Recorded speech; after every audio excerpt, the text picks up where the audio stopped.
So shortly after noon today, officers responded to the 1300 block of South Riverdale Drive to an address for a welfare check.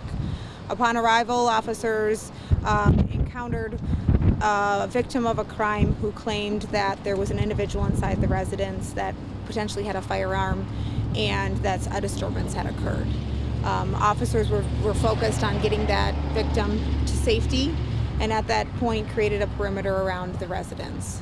As the situation has continued to evolve this afternoon now or into the evening, personnel from the Appleton Police Department SWAT team as well as the Winnebago County SWAT team have deployed to the area to safely search that residence and keep our community safe. Given the location of the residence to our schools and a lot of the other components of the history of the residence with the Appleton Police Department for the known firearms and the admission from the victim that there was potentially firearms involved in the disturbance, we used every necessary resource we had available today to make sure that we safely cleared that house and contained that area. Based on some of the unfolding events that occurred as that house was being searched using drones and robots and canines and then our SWAT team members, it was determined that the individual that was suspected to be inside the residence at some point had left.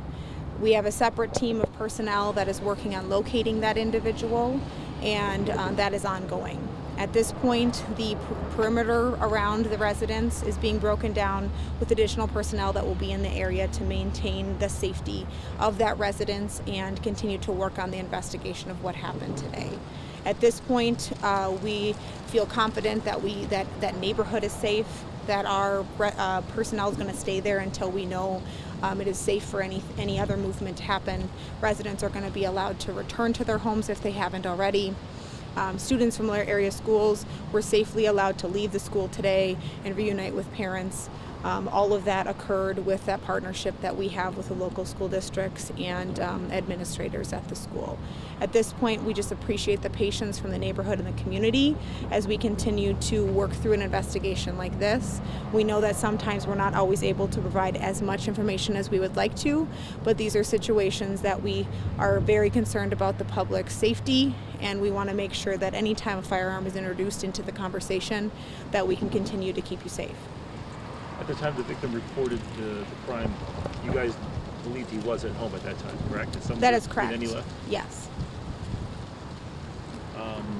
Any idea possibilities of where he might have gone? Or? At this point, we have teams actively working on that specific location, and that's something that, based on the resources we have here, not only with our department, but additional personnel, we're looking to safely take that person into custody as quickly as possible. Any reason to think he was tipped off you guys were coming, or he just figured I better get out of here?